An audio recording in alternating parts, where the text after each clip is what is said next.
Thanks, Ross. Tonight, the multi-billion-dollar renewable energy and subsidies Ponzi scheme that is vandalising this country. Labor tips in another $2.5 billion of your tax dollars. Anthony Albanese still won't apologise for his puerile podcast controversy, Melongate chasing him from the Hunter Valley to Canberra. Anti-One Nation and anti-Pauline Hanson protesters display their ignorance and intimidate and grapple with News24 reporter Georgie Dickerson. And Aussies caught up in an ugly episode of Jew hatred in France. Also, Mark Robinson on some different kinds of footy and Mark Nicholson on crime in Melbourne. Once more, the Prime Minister has refused to apologise for his lewd and crude podcast interview about Japanese Prime Minister Sanai Takaichi and her gift of royal melons. The issue has dogged Anthony Albanese again today in Parliament and at a media conference. Look, I've answered this question many times. The fact is... Well, no, he hasn't answered these questions many times. He hadn't fronted a press conference before today for about a fortnight, and when he was asked about the issue in Parliament yesterday, he failed to provide any answers. Today, he looked so lost that the New South Wales Premier Chris Minns, off camera in this clip, piped up to provide protection. How warm our dinner was, and it was indeed. It was fantastic. Hey mate, go and ask 1,000 workers what they care about today. Honestly, this is the biggest announcement for this region in a generation. Exactly. Can we just talk about it for 5 minutes? And so, in the afternoon, the circus moved back to the nation's capital. This morning, the Prime Minister was asked, yet again, about his classless comments on the Bush Deep podcast. Yet again, he refused to give a straight answer. To save him from embarrassment, the New South Wales Premier stepped in and shut down the question. Why won't the Prime Minister man up, stop hiding behind his colleagues and take responsibility for his grubby behaviour? Just an apology. That's all that's required, an admission of fault and saying sorry, instead of pretending that everyone else has misinterpreted his schoolboy humour. But we only got stonewalling. I thank the Leader of the Opposition for his question, and I direct him to the comments of the Ambassador of Japan, who stated very clearly the dinner hosted by Prime Minister Albanese during the Prime Minister's visit to Australia this May was held in a very relaxed atmosphere, and we believe it helped build a personal trust relationship between the two leaders. Albanese desperately tried to move on to other issues, but the coalition stayed on Melongate for a while. A month before he made sexist remarks about the Prime Minister of Japan on the Bush Deep podcast, the Prime Minister did post this comment online. No matter who you support in politics, it is completely unacceptable to demean, objectify, belittle or offend women. So why won't the Prime Minister stop hiding behind his female frontbenchers and the New South Wales Premier and take responsibility for his disrespectful behaviour? Still, the Prime Minister avoided a direct answer and refused to apologise. The visit of Prime Minister Takaichi was an extremely successful one, following on previous successful visits by the Prime Minister Kishida, following on my 3 visits to Japan as well. Poor Prime Minister Albanese. He's a victim in all of this. All he did was sit in his official taxpayer-provided residence, The Lodge, to record a juvenile podcast where he told everyone about his and his wife's sex life. Still bonking like rabbits. Well, you know, when we have time after the footy. After the footy. It's always a good aphrodisiac, a South win. Then went on to tell us who else he might like to get into a physical relationship with. Every guest gets asked these. Shag, marry, date. Kylie Minogue, Nicole Kidman or Rhonda Birchmore? I've just got married. I'm only 6 months in. But if it goes tits up, let's just pretend. Oh, Kylie, clearly. You'd marry Kylie and shag her and date her? All of the above. And finally, he mocked a gift from Japan in this crude fashion.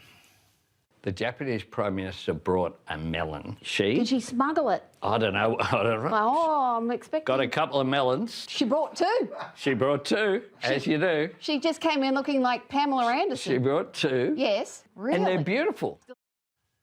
Your Prime Minister. Rather than admit error and apologise, the Prime Minister says his critics have misinterpreted him. Yeah, he's not the fool. Everyone else is, apparently. I guess he figures people believed him on power prices, they believed him on negative gearing, and they believed him on capital gains tax. So he thinks they might believe him on this stuff too. The major announcement the Prime Minister made today with the New South Wales Premier was a $2.5 billion bailout for the Tomago aluminium smelter in New South Wales Hunter Valley. That's $2,500 million that will be split between the federal and state Labor governments. They'll each tip in $1,250 million each. Well, you will, taxpayers will. That equates to $2.5 million for each of the 1,000 jobs at the plant. Just incredible numbers and surely a crushing indictment on Labor's energy and industry policies. But the Prime Minister pretended it's all rosy. This is a great example of governments at different levels working together to secure jobs and to secure the future, but also working with the private sector to secure outcomes in the national interest. This is actually a dramatic example of the national energy self-harm that I spoke about last night. The threat to Tomago is electricity costs. They are debilitating and they've escalated dramatically as coal-fired power plants in the region have been forced to close thanks to government policies. Now, taxpayer subsidies will keep the aluminium plant going while investments are made to install more renewable energy and storage to buttress the national energy grid and the company's supplies. We have worked very hard with New South Wales to make sure that we have an agreement going forward. This will require additional investment in clean energy. Talk about throwing good money after bad. It's the renewables push that's created this disaster. And now Albanese reckons the same renewables push will provide the solution. Tomago's dire situation and the taxpayer bailout are just the latest in a string of similar cases, all driven by the power price increases that flow directly from government policies. Other taxpayer bailouts have gone to smelters at Whyalla in South Australia, Mount Isa in Queensland, Port Pirie in South Australia, Hobart, Gladstone in Queensland and Portland in Victoria, all subsidised by billions of taxpayers' dollars. Let me explain in clear terms what governments are doing with your money. Governments have spent tens of billions of dollars, more than $100 billion all up, subsidising and directly funding renewable energy projects around the country, aimed at forcing coal-fired power out of the electricity grid. Then they've subsidised some coal-fired power generators to stay online because we'll go dark without them. The government has then ticked off on thousands of kilometres of new transmission lines to support renewables. And those transmission lines have guaranteed rates of return that we all pay for in our soaring power bills. All this has pushed our power prices up to their highest levels ever. For households, they are now about $1,000 a year higher than Labor promised. Labor is also spending tens of billions of dollars on solar panels and battery subsidies for private homes. And it spent billions more on direct subsidies to homes and small businesses to reduce electricity bills. And it's paid more than $10 billion and rising in subsidies to help major industries to cope with high electricity costs. What a Ponzi scheme of taxpayers' money and renewable energy zealotry. They are sending the country broke and pushing industries offshore. And the real kicker here, the real kicker in all of this, Albanese and Bowen and their mates tell us that they're doing all of this to save the planet. But none of this has made a jot of difference to the climate because global emissions continue to rise. National energy self-harm on a scale that is hard to believe. We have a national government that is vandalising our country.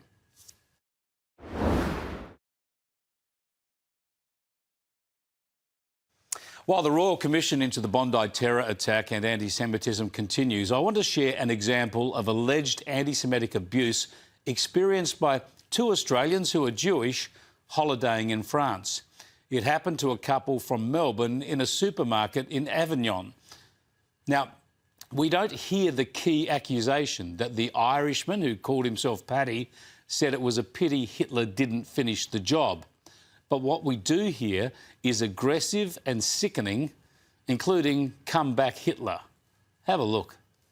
I'm glad that Hitler didn't finish the job. Go on, say it again, Paddy. Say it again. Paddy the Irishman just told us he's sorry that Hitler didn't finish the job. You're in Europe here.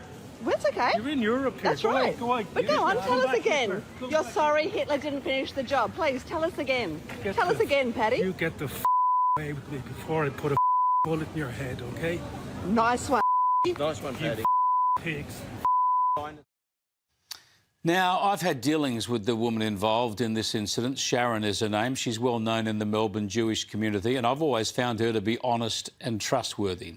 She sent me a message explaining how all of this unfolded.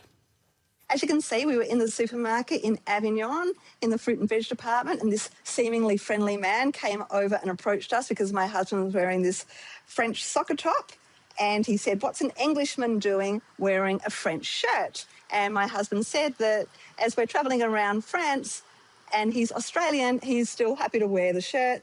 And Paddy introduced himself, we gave our names, shook hands. Then my husband said in a friendly way, "But I wouldn't wear the Irish shirt." And Paddy agreed that the Irish team were crap and started running down the Irish soccer team, which we know nothing about. And I said, "No, actually, it's not that. It's the anti-Israel agenda of the Irish government."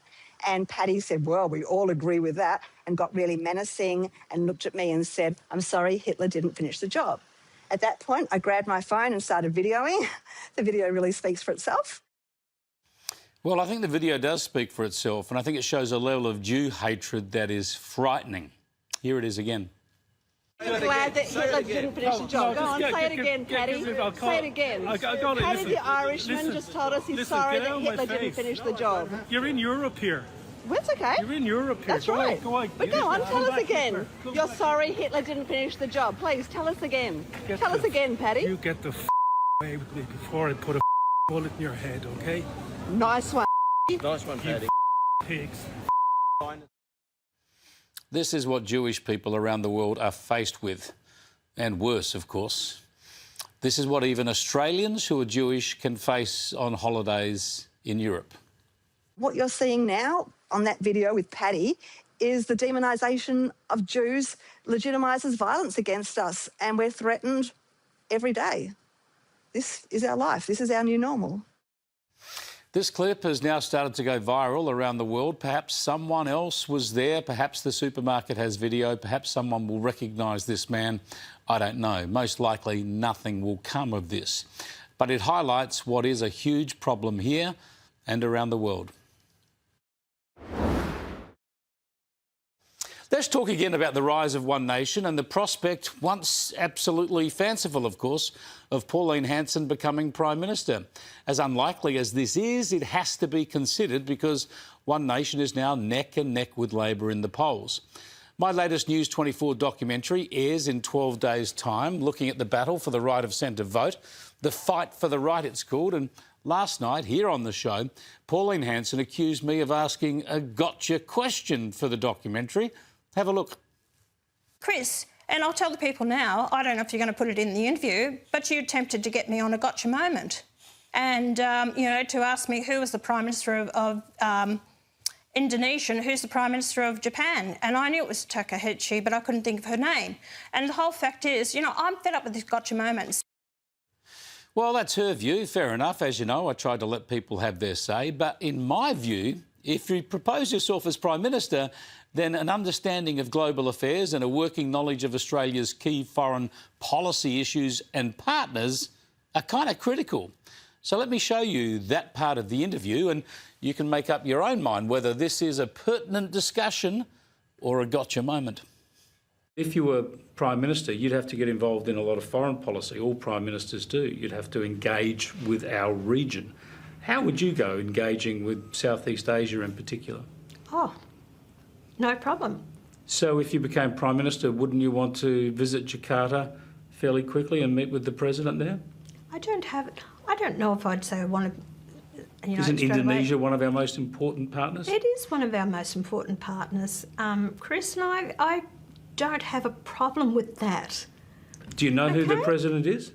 No, I don't know his name. I can't remember his name. You can't remember the name of the President of Indonesia? Indonesia. No, I can't. What about the Prime Minister of Japan? She's... I can't say You can't remember her name either? Yeah. You could tell us who the President of China is? Jinping. That's 1 out of 3. Yeah. This will be a big learning curve for you, wouldn't it? Well, look, I know her name. Do I remember a Japanese name? No, I don't. I'm not in a position. I'm not Prime Minister, am I? Make up your own mind. I can't wait to bring you the full doco Tuesday week. But I guess after that exchange last week, my biggest surprise last night was that Pauline Hanson hadn't then brushed up on her knowledge. There was plenty in that interview and there'll be plenty in the documentary and there certainly wasn't much there that could be called gotcha.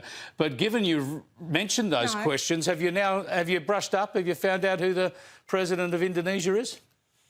No, I haven't, Chris. I told you. Why do I need to?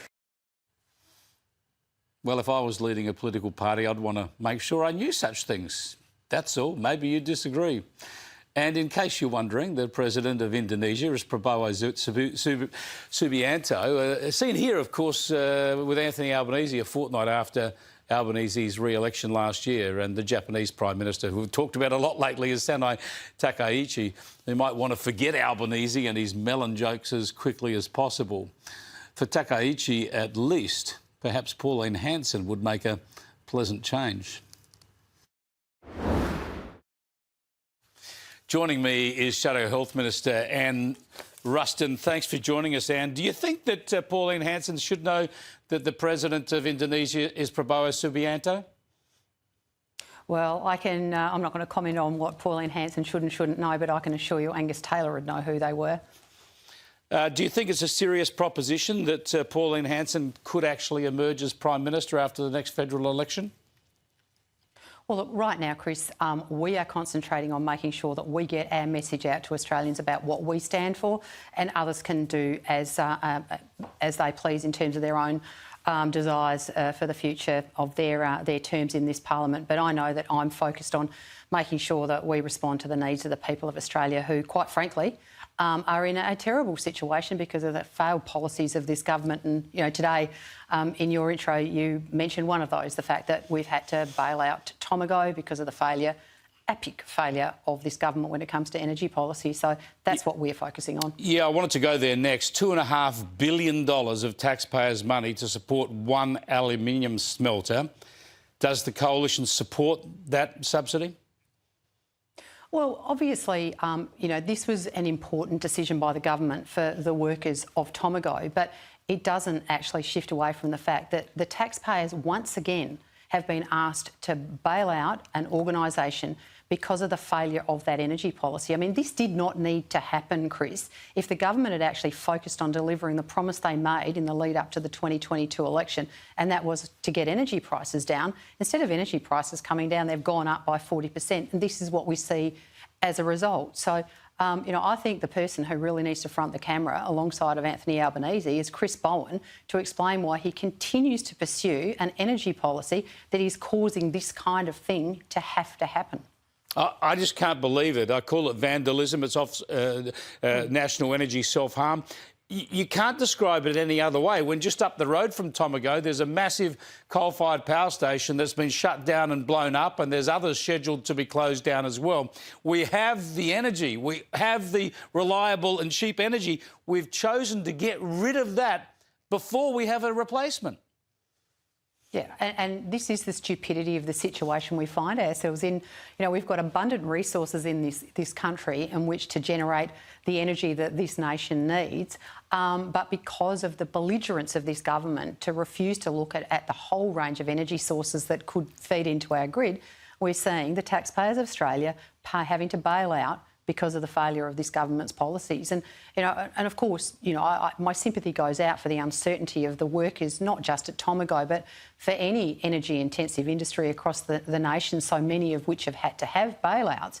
But the reality is that this is of the government's making, and they should be held to account, and the taxpayers of Australia should be pretty annoyed that their money isn't being spent on things that they want, because of the failure of a policy that the government refused to admit is actually failing drastically. Yeah, this is all borrowed money, of course, but I agree. I think it's the right thing to keep this industry alive. We need industry in this country, but it shouldn't be necessary. What we should have is a focus on cheap energy, and you wouldn't need these bailouts. And of course, Tomago is one of many now, many steelworks and smelting works around the country that are having to be bailed out. I want to get your thoughts on the Melon Gate stuff that followed Anthony Albanese to that announcement. Chris Minns jumped in to try and help him out. The coalition followed up in Parliament. Is that it now? Is the issue dead? He won't apologise? Life moves on? Well, no, I don't think the issue is dead. I mean, this goes to the very character of the Prime Minister of Australia. And I know there are many women who've spoken to me that, quite frankly, think that this behaviour is just flat out creepy. And the fact that the Prime Minister hasn't got the decency to apologise for his actions, I think reflects incredibly badly on the character of the man. So, you know, whilst this issue may well, you know, not be the subject of next week's Parliament, the fact is it's a blemish on him because this isn't the first time he's done it. You know, this is following on from already having to apologise for the lewd remarks he made about Kylie Minogue. So I think this is something that will stay with the Prime Minister forever, because it's unforgivable that you say one thing about the respect that he expects of women. I mean, read the Prime Minister's statement when he was talking about the respect at Parliament House in 2022, and then he goes and does this. I mean, it's a character flaw that will taint this man for the rest of his life. And as I said, it's just plain creepy. We started on One Nation. I want to finish on the anti-One Nation protests across the country today, particularly vigorous in Melbourne, catching out our reporter there, Georgie Dickerson. Have a look. As you can see, there's so many students out here protesting today. Similar sentiment to where Kaiser is.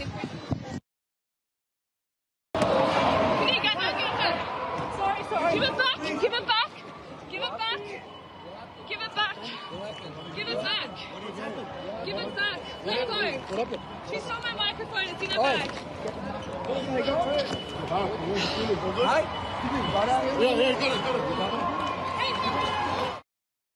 Just brilliant and tough stuff there from Georgie. But what about these protesters and what they're getting up to, Anne?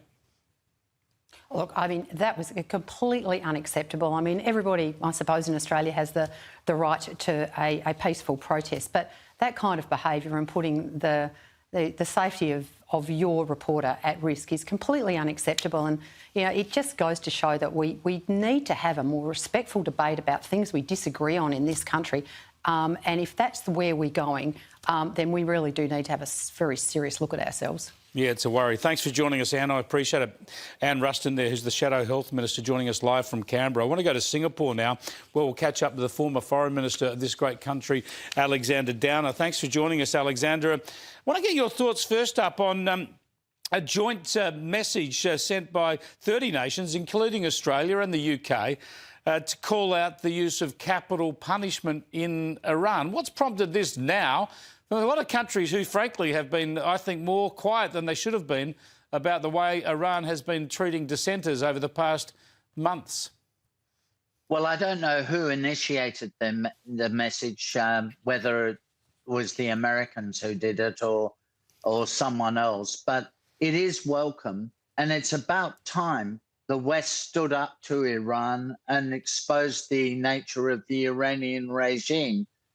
So you're right. I mean, this is the first time they've done this. And this presumably is a response to the grotesque public hangings of Iranian dissidents in town squares recently. But this has been going on for years, since 1979, really. This regime, particularly the Republican Guard, have been just brutal in their treatment of the public. Yeah, you've got to wonder about Australia's relationship with Iran. It's been useful, I think, for Australia, and get your thoughts on this, Australia and our allies, for Australia to have maintained an embassy in Tehran throughout the last decades. Obviously, the Americans are not there.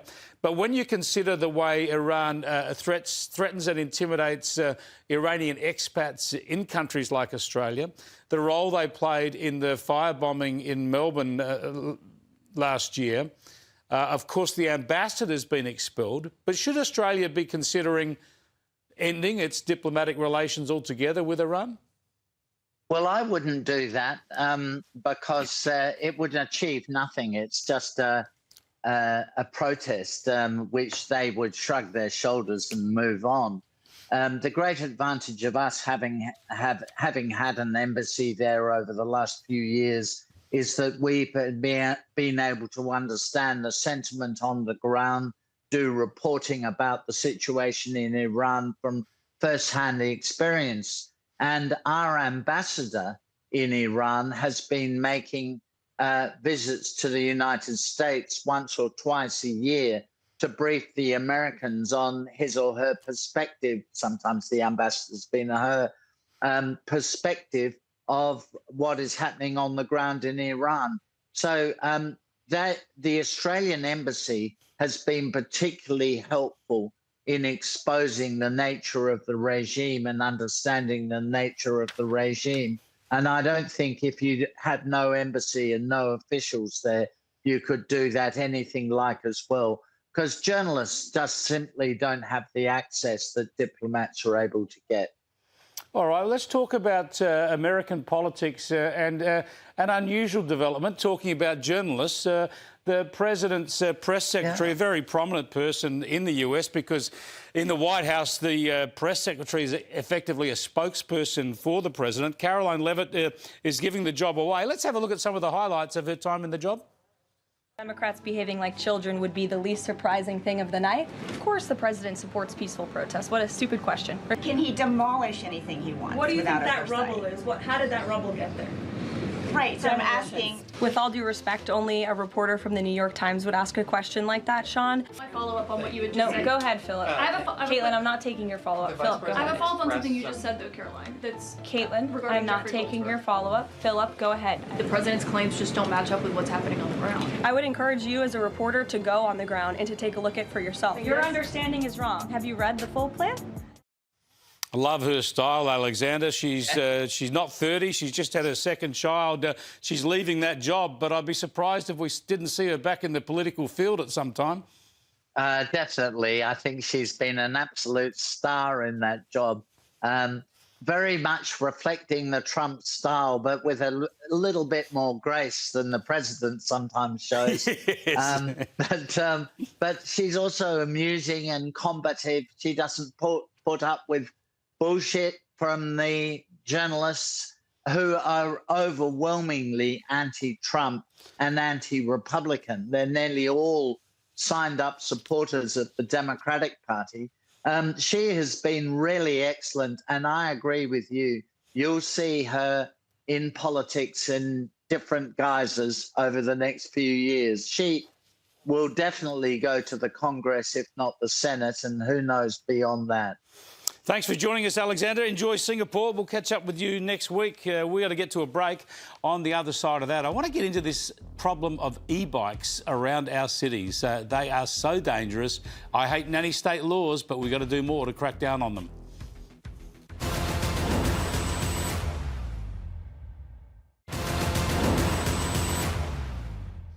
As you know, I've been worried about e-bikes and e-scooters for a long while. We hear about an incident almost every other day involving riders on unlicensed bikes or going at high speed and often without helmets. Have a look at some of the recent news reports.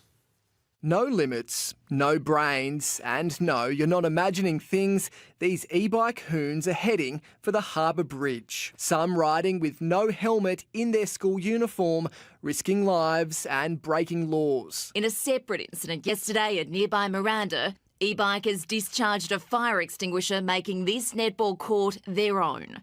Mass rideouts also taking over roads. Here a convoy of more than 50 e-bikes cruise through Cronulla.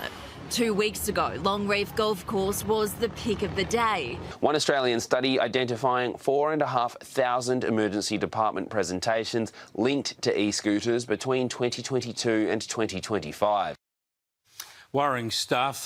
Different states have got different approaches on this. Back in February, the New South Wales government made a big song and dance about seizing and crushing illegal high-powered e-bikes. But as the Telegraph has reported, not a single bike has been destroyed since those laws were announced. I want to bring in New South Wales Shadow Transport Minister Natalie Ward. Thanks for joining us, Natalie. Great to be with you. Apart from all those escapades and injuries, there have been deaths around the country from these bikes, right? People riding them or crashing into other people? 4 deaths last year and over 233 serious injuries. I mean, and it's only escalating. And this is the problem. We've been calling on the government to do something for over 2 years. And during that time, the problems got worse and worse and worse. We know pedestrians are scared, police can't do anything, council officers can't do anything. It's just a Wild West out there, and the kids know it. Yeah, but the state government in New South Wales has said it's going to crush illegal bikes. Big announcement. Why haven't they followed through? Are there no illegal bikes? Have they not found any? There are plenty of illegal bikes out there, and there are legal bikes with bad riders on them for which nothing is being done. We supported this legislation in May 6 months ago, and we were happy to do so. But what is incredibly disappointing and almost terrifying is that this legislation is not in force yet. So big announcement from the government, and the only bike that's been crushed since that announcement is the one that they had for the press conference. So let's have a look. Here's the minister at the time making the announcement. We're drawing a line. If you're riding one of these illegal souped-up motorbikes, your bike is at risk of being seized and crushed. We hope to crush one bike and educate 1,000, but we'll keep going until people get the message. Well, he hoped to crush one bike. He said he hasn't crushed one yet. That's a worry. Now, you've got another idea, and this makes eminent sense to me. The bikes should be registered so that police, concerned citizens, traffic videos can actually see who the bike belongs to. Well, that's right. If you can't identify the rider and spot the behaviour, you can't stop it. So we say that it's the riders behaving badly, as we've seen on the golf courses, across the Harbour Bridge, terrorising people on netball courts. We say if there's a simple, small, cheap and easy number plate on the back of the bike, you can identify that rider. If you're a pedestrian, you can say, OK, ABC 123, report it into the council or the police, and that identifies the problem straight away. And I can tell you, as a mum, if I got a knock on my door from the police saying, oi, your kid was out there terrorising people last night, I would enforce that and take that bike away straight away. That doesn't cost the taxpayer anything. It's a cheap and easy system that could have been in place. Would people have to pay for this? Is it effectively a registration? You'd pay at the point of sale to have a registration. Is there any insurance linked to that? Well, that's a matter for government. I'm not in government, but you need the powers of government to look at that, and we would support that because we know that there are insurance issues when people get hit and no one pays, serious injuries. But what we've proposed right now as an opposition, and Liberals and Nationals say, is a cheap, easy plate through, say, Service New South Wales, like you do fishing licence, boat licence, or the one on the back of your bikes on the back of your car. They're really simple and they're in place right now. We think that could be good. But saying they're going to crush bikes, I mean, the only thing that's been crushed by this government is their credibility, and we just say this cannot go on. Tell me about this. I see people, school kids even, riding these bikes at 30, 40 k's, weaving in amongst peak hour traffic all the time. It's so dangerous. I worry about those kids. Now, these are effectively motorbikes. They are just motorbikes. It's just that their engine happens to be electric. Why aren't they just considered motorbikes? So they need to be registered and you need a licence to ride them. Well, I agree. These are dangerous. They're high-powered. They're very heavy, so the braking is different. Kids don't know the road rules. They're very excited. You get a bunch of boys together and suddenly they're having a great old time. With no experience or knowledge of the rules. That's it. And they don't, they don't have the frontal lobe formed. They're having a wonderful time, but it's hugely dangerous. And the surgeons are telling us that from the emergency rooms. They're the ones that have to clean up this mess. I mean, they should be registered. There should be a really simple education way and get those bikes off the road, but educate the kids as well. Thanks, Natalie. I appreciate it. Nice Natalie Ward, who's the Shadow Transport Minister in New South Wales. Big problem around the country. We've got to get this one right before too many kids end up in all sorts of strife and worse.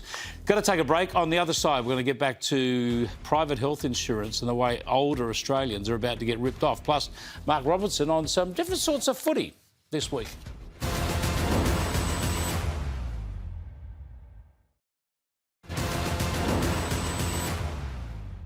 Let's head back down to Canberra. I want to catch up with Shadow Regional Health Minister Anne Webster. And thanks for joining us. An issue I really want to get your thoughts on, because I know it's a concern to a lot of Australians over 65, and that's those changes in the budget that Labor announced. It reduces the private health rebate for those over 65 who used to get a bit of extra help. That's disappeared. What sort of concern have you picked up around the country, especially regional Australia, when it comes to those changes? Thanks, Chris. It's a massive issue. What we have, people who are over 65 have often been paying their private health insurance for decades, 30, 40 years. It has been in place for some time that once they reach 65, that they would receive a rebate on that payment, because the government coalition thought it was a good idea that those people remain in private health, because if they drop their cover and they go into the public health system, then they are frequently denied a hip replacement, knee replacement, cataracts for a couple of years. It's just in their interest, and it's also in taxpayer interest that they stay in private health insurance. Yep. We have so many people around Australia who are deeply concerned about this and who are saying that they will not be able to continue to pay their health insurance because they're now pensioners or they're self-funded retirees on an ongoing low income to get them through, and they will have to stop it. Now, I've met today with National Seniors Australia. They say that the Treasury so-called modelling, and we know, Labor Party has sought modelling in the past, maybe Reputech comes to mind, which is not worth the paper it was written on, but they say that the modelling says only 44,000 people will be impacted.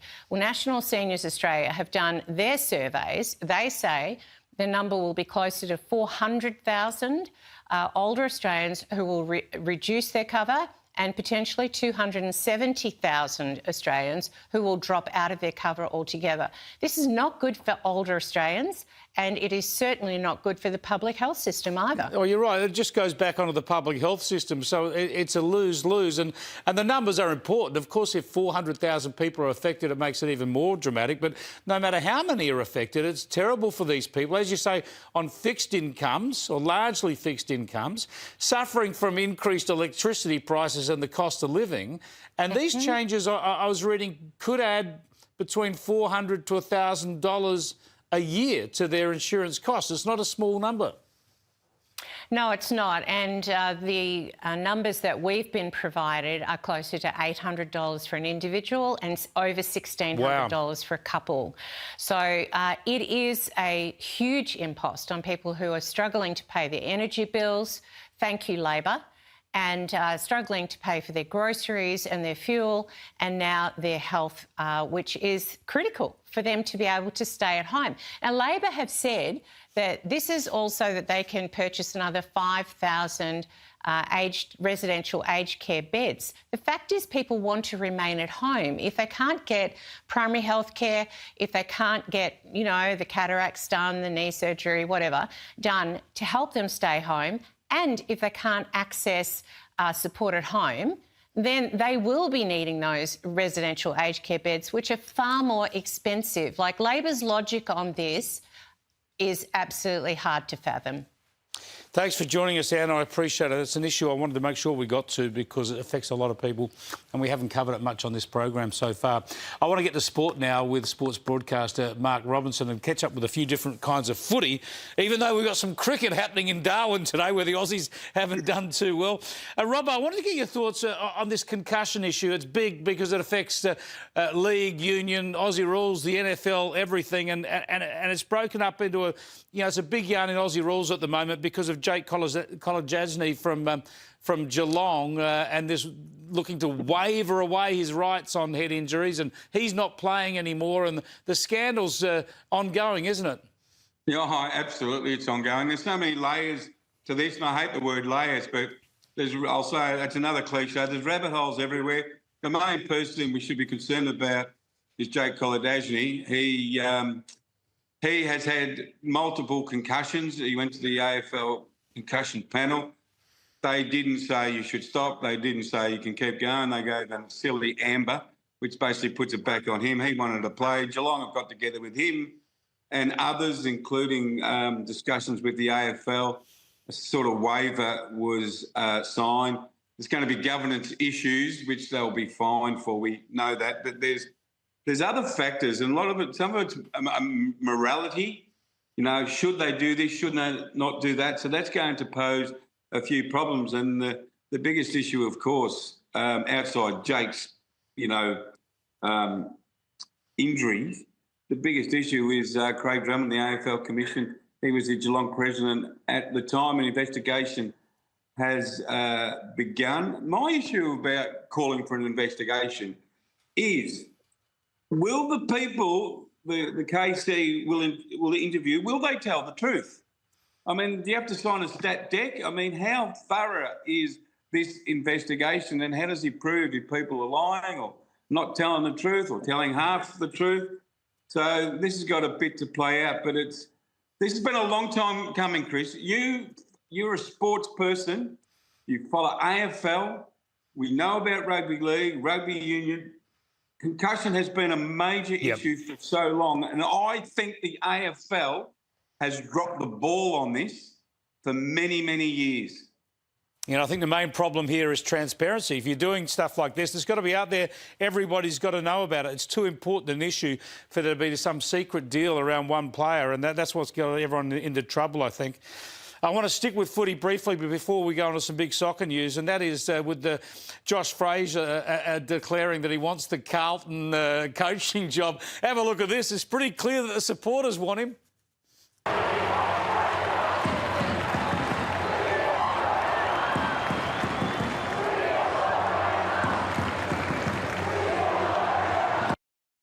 Pretty good endorsement, isn't it?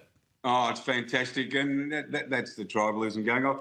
This is the best football story of the year. For sure. On field, clearly, I think I told you a month ago, they've got to give it to Josh Fraser. The intriguing bit now is, Chris, if they don't give it to him, now that he says, I want to get the job, if they don't give it to him, I can't wait to hear the reasons why, because that'll be a dumbfounding decision to go with another assistant coaches, I think there's 3 in it, who haven't actually coached senior football. This guy's coached.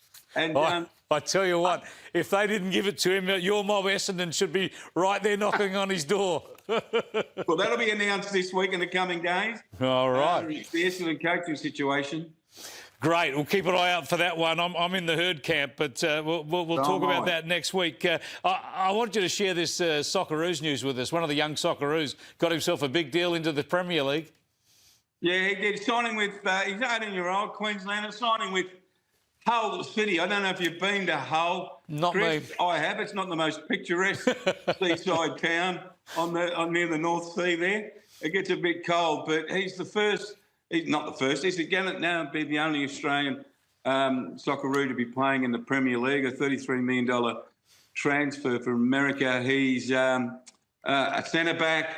It's great to have, because what happens, people who don't follow closely the Premier League and not rusted on Liverpool, Man U, Leeds, whatever you are, you start following this young fella. Yeah, so for sure. Hull will get a lot more eyes, certainly from Australia. on how they're performing. 33 million bucks. I reckon I'd switch to the ABC for 33 million. They wouldn't have you, mate. Oh, bugger. Oh, bugger. Thanks for joining me, Robbo. Mark Robertson there with Sport This Week. We better get to a break. On the other side, I'm going to catch up with the other Mark Nicholson. We'll talk about, he's now a prospective politician. We'll talk to him about crime in Melbourne and plenty more.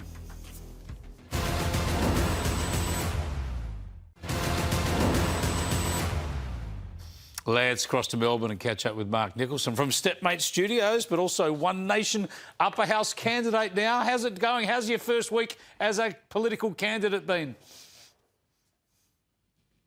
Mate, pretty extraordinary. It's remarkably different, you know, with all these protests that are going on in Melbourne as well, with all these kids screaming out for, you know, the death of Pauline Hanson and go to hell. It's been a different week for me because now I'm suddenly amongst this group that they're calling for. So it's we'll come to those in a moment. Week on the hustings, it's very different for me. They reckon you're a Nazi. Let's first go to crime in Melbourne more broadly. The state government there under the new Premier Ben Carroll cracking down supposedly with protective service officers, the sort of police you have when you don't have police. Let's have a listen to what he and the Commissioner have had to say. Victorians deserve to feel safe where they shop, where they work and where they live. They have every piece of equipment, firearms, tasers, spray that our frontline officers have. And the PSO's training takes 11 weeks. We can get them and deploy them quicker. So this is sort of extra police sort of provided quicker and easier. Is it a solution? Mate, I think I had the same reaction as most Victorians today, and that was, gee, thanks, Ben. 150 PSOs. Thanks a lot. That's like the equivalent of spitting on someone who's on fire. Crime is out of control in Melbourne. It just shows how out of touch these people are. You know, I think I saw the stats the other day. Machete attacks have tripled in the last 4 years. Carjackings and car theft has doubled in the last 4 years. It's an old adage, you know, that you have as much crime in society as you're willing to tolerate. And under the Labor government, we've been made to tolerate a hell of a lot of crime. So how could machete attacks? Something big's got to happen. How could machete attacks have gone up? Because they had those boxes where you could hand in your machetes. I know, mate. Those machete bins, it must have been so effective. Why didn't they hand them in? It would have been crazy if not for those machete bins. Talking about crime in Melbourne, unruly scenes. I don't want to accuse anyone of crimes, but the protests got a bit uglier in Melbourne today than elsewhere. They were anti-One Nation, anti-Pauline Hanson protests. Have a look.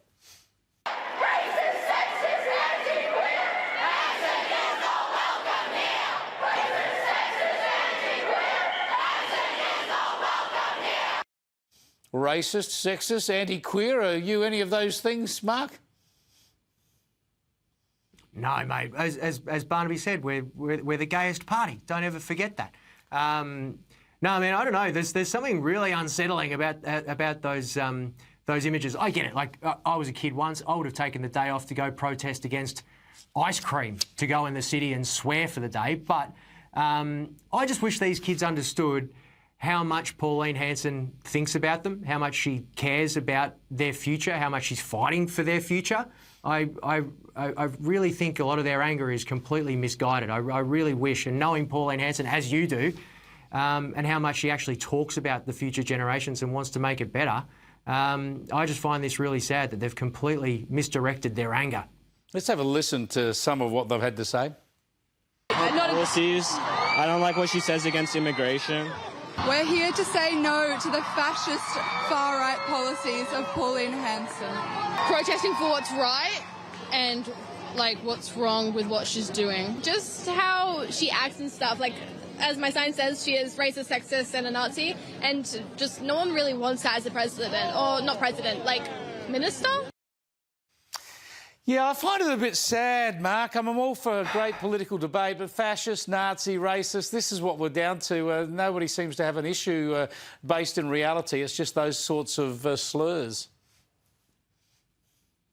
Yeah, and it's clear they don't have any clue what they're really talking about. Like one's talking about her being the president. It doesn't make sense, and I think that's what's the glaring obvious part of this is that they've been indoctrinated with this stuff, and they're being used and manipulated, just like a terrorist organisation would, that these kids are being just sent out to do the bidding of what really is just the socialist left takeover of the education system here in Victoria and around the country. It's really sad. Now, one of these protesters, bravely covered in a face mask or bandana, decided to allegedly steal some News24 equipment today.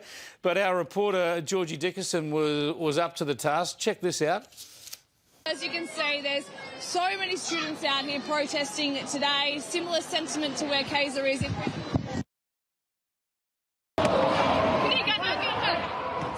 Give it back. Give it back. Give it back. Give it back. Give it back. Give it back. Let go. She stole my microphone. It's in her bag.